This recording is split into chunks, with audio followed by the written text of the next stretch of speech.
social level. So taking the energy from a sexual level, which is your intimate partnership, and then pouring that energy out on a social level in a way that causes you to neglect or betray your partner. That's what duplicity is. So let me ask you, because you mentioned that you don't sort of adhere or believe in like a strict monogamy.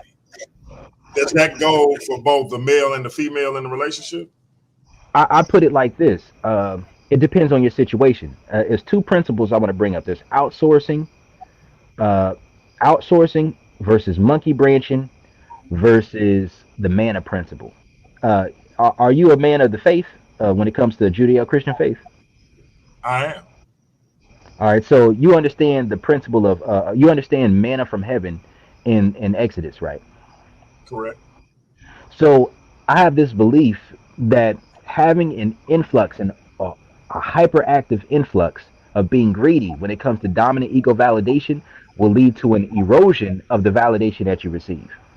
So let's say you are, and I'll say this: the male and the female dominant and submissive ego are flipped, right? We all love sex, we all love love, we all love companionship, communication. Most people want all of these things within a relationship, but we typically want them in different orders and with different priorities.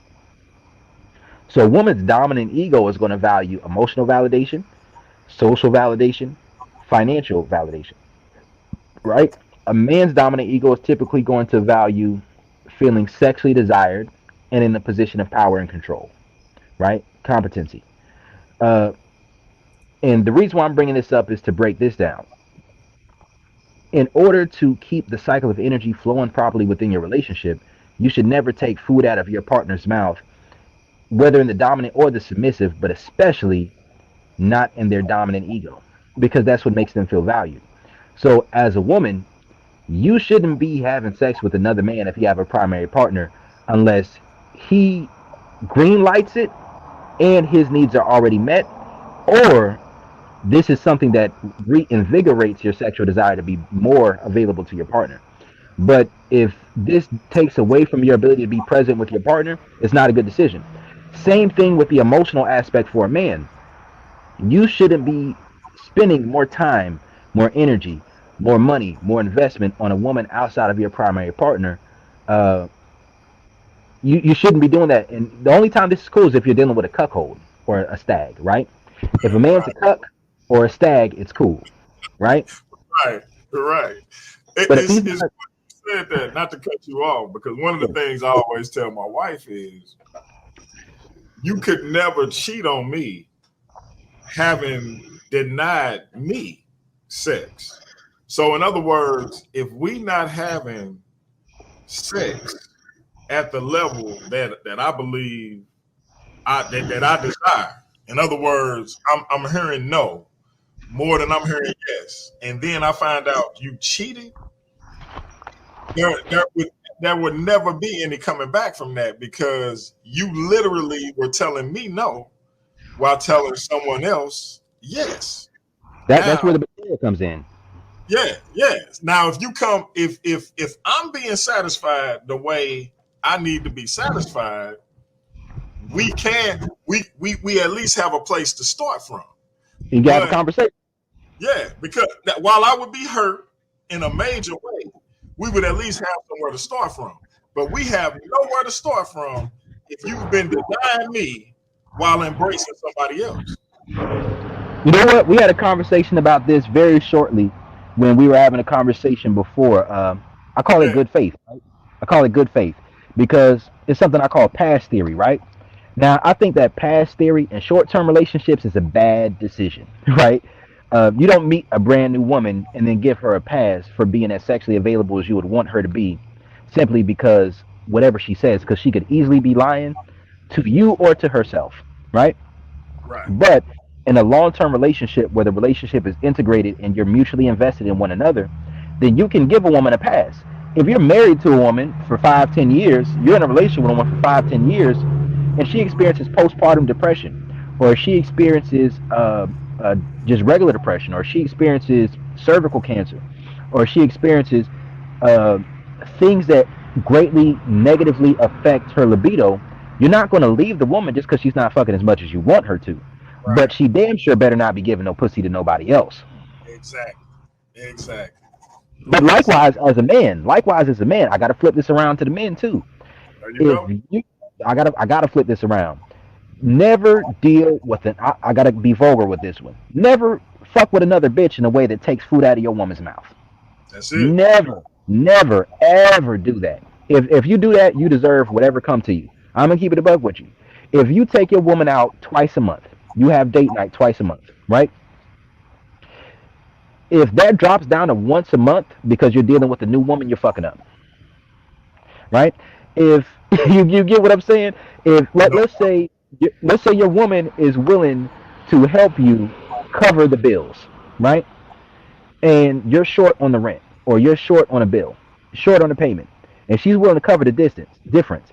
Yo, black ass better fucking not be taking another woman out with the difference of the money that she's spending that she didn't have to in order to support you. That's fuck shit. Talk that talk. That's fuck shit. Don't do that. Hey, I wrote a poem today. I literally wrote this. If I could send you this message, it says 9/21/23 at 8:08 a.m. And I just bear with me because this goes along with what we're talking about right now. I literally wrote this morning. I'm pushing it. I was trying to get my second poetry book out by my birthday next month, but I'm probably gonna have to push it to January. But just bear with me because I'm gonna read this real quick. It's called Reciprocity, and it says, "They say what's good for the goose is good for the gander too." Right. So here we go. Reciprocity. They say what's good for the goose is good for the gander too. If that's true, why do you look so blue? The news got you feeling weak. Some dudes claims your girl is his every other week. Says she got tired of the secrets that you keep. She's forgiving you time and again, but this time she's decided to creep. If you kept your girl inside while you were outside, don't be mad. Just reminisce on the foul times you had. When she decides she is outside, you can't be talking about wow. Yeah, what goes around, comes back around. Shit don't feel good right now. Shorty got you all in your feelings. I'm talking about big mad, like you ready to fight. Got you wishing you could got you wishing you could turn off your heart with all your might. We dish it out, but taking it is another thing. Should have thought about that before you gave her that ring. When you was outside, she showed she was down to death do y'all part. So why you acting brand new, like you can't play your part? Good girls don't turn bad, we make them so. Remember that when you about to call her a hoe. You created this monster, now she's your responsibility to tame. Keep that same energy, my G. Anything else would be lame. My advice is be genuine, love completely, and with total loyalty because of what's at stake. Because when it comes to reciprocity, getting back what you gave out, is a hard thing to take. That's going to be in the upcoming book, Volume 2, Love and Life. Man, shout out, man. Hey, that was dope, and that's some real stuff too. And you know, hey, hey, I gotta shout out my college and university, South Carolina State University. I was the poet laureate 2 years in a row, first runner up and a third place winner for being poet laureate at my college university. I think that was a dope poem. So let me know Wow. when you got it. Let me know when you drop that book. And one thing I say is this: I'm gonna say something controversial. What's good for the goose is not what's good for the gander. But when Break I it say down. that, Break it down. I'm gonna say this right here. It's about reciprocal analogies, right? A one-to-one reciprocal analogy. I mean, a one-to-one analogy is not the same as a reciprocal analogy because, like I said, the dominant and the submissive ego of a man and woman are different. Most women don't mind sharing dick. They don't want to share tender dick. You get what I'm saying? Oh, man. Yeah, just like a dude don't mind. Like this is the thing to understand. There's a difference between simping and pimping, right? or Okay. macking and simping, right? So there's pimping and tricking, and then there's macking and simping, right? And what I mean by this is, to the extent that your woman has whole tendencies, you need to have a pimp mentality. And what I mean by that is this: if you if you're not giving a woman enough attention, then you're being unfair by not allowing her to get attention elsewhere. It's just a Hold on. matter of, does she want to reciprocate the attention and validation that she receives on a sexual level? Because that's what would be disrespecting that relationship. Because the attachment comes from the connection between sex and emotions. You have to be able to separate them. If you don't know how to separate sex from emotions, you need to be a fully monogamous individual, right? That's how I look at it. So, No doubt. as a man, your woman is not going to mind you fucking another woman. I remember I was having a conversation with a swinger, and he was telling me what his wife said, and his wife said, "I don't mind sharing your body, but I don't want to share your heart." Right? As men, we understand that in the same way that most men are going to have other women, most men are going to be pretty much emotionally monogamous to their women.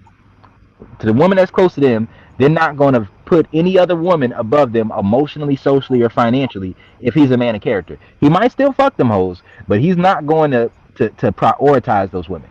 Right now, Exactly. Hey, the real quick, let me